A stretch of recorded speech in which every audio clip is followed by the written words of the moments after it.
இன்னைக்கு நம்ம கருவாடு குழம்பு வைக்க போறோங்க. ஆடி மாசம் பிறந்துச்சு, கூழ் ஊத்துனாங்க. அதனால நீங்க இதை பார்த்து அப்படியே செய்யுங்க. நல்லா இருக்கும், டேஸ்டா இருக்கும். அந்த அம்மாக்கும் பிடிக்கும். சரிங்களா?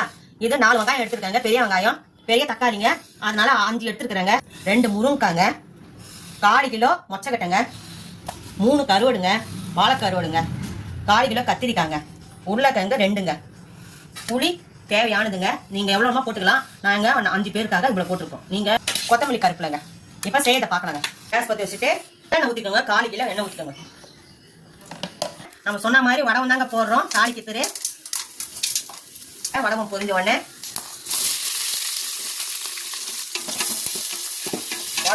வெங்காயம் போட்டுக்கணும். தக்காளி அது கூட சேர்த்து போட்டுக்கலாம். வதங்கிறதுக்காக நம்ம உப்பு போட்டுக்கிறோங்க. தேவையான உப்பு 3 கரண்டி போடுறோங்க. டீஸ்பூன்ல 3 கரண்டி போட்டா போதுங்க. நல்லா வதக்காச்சுங்க. இப்ப முருங்காய் போட்டுக்கலாங்க. 2 முருங்காவும் உருளைக்கிழங்கு போட்டுக்கோங்க. கத்திரிக்காவை நீங்க இந்த மாதிரி தண்ணியில போட்டு வச்சாதான் கருத்து போவாதுங்க. இப்ப கத்திரிக்காய் போட்டுக்கலாங்க.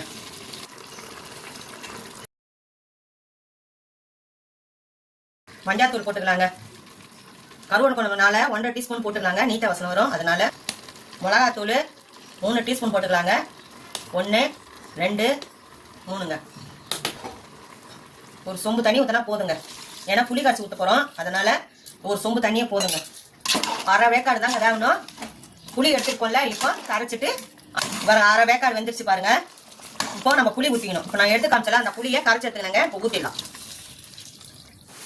இப்போ மொச்சக்கட்டையை போட்டுடலாங்க. தண்ணி இல்லாமல் போட்டுடலாங்க. நல்லா கலரிக்கலாங்க.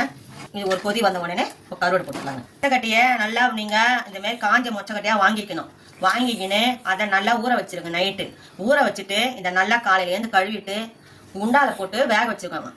இப்போ எடுத்துக்கோங்க. 1/2 வேக்காடு எடுத்தீங்கன்னா இது பாருங்க. இப்போ கொஞ்சம் தான் வேகணும். இந்த பாருங்க நல்லா கொதிக்குது பாருங்க.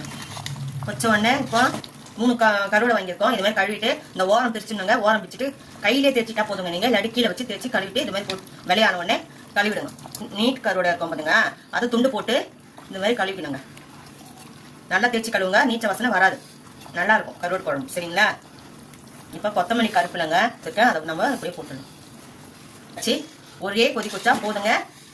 கருவாடு வெந்துடும். அதனால ஒரு கொதி கொச்ச உடனே நம்ம இறக்கிடலாங்க. நம்ம வீடியோவில் எல்லா குழம்பும் போட்டிருக்கோம். அதையும் பாருங்க. கீரை கூழுக்கு ஊத்துறத நான் அரிசி பொரிச்சு அதை போட்டிருக்கேன். அந்த வீடியோ பாருங்க. இந்த கருவாடு குழம்பு செஞ்சுட்டு இந்த கீரை பொரியலை போடுங்க. செம்மையா இருக்கும். சாப்பிட்டவங்கலாம் எங்களை பாராட்டிட்டு தான் போவாங்க. நன்றி, வணக்கம். எங்களுக்கு ஆதரவு கொடுங்க. உங்களுக்கு அடுத்த வீடியோவை காமிக்கிறேன். எப்படி கொதிக்குது பாருங்க.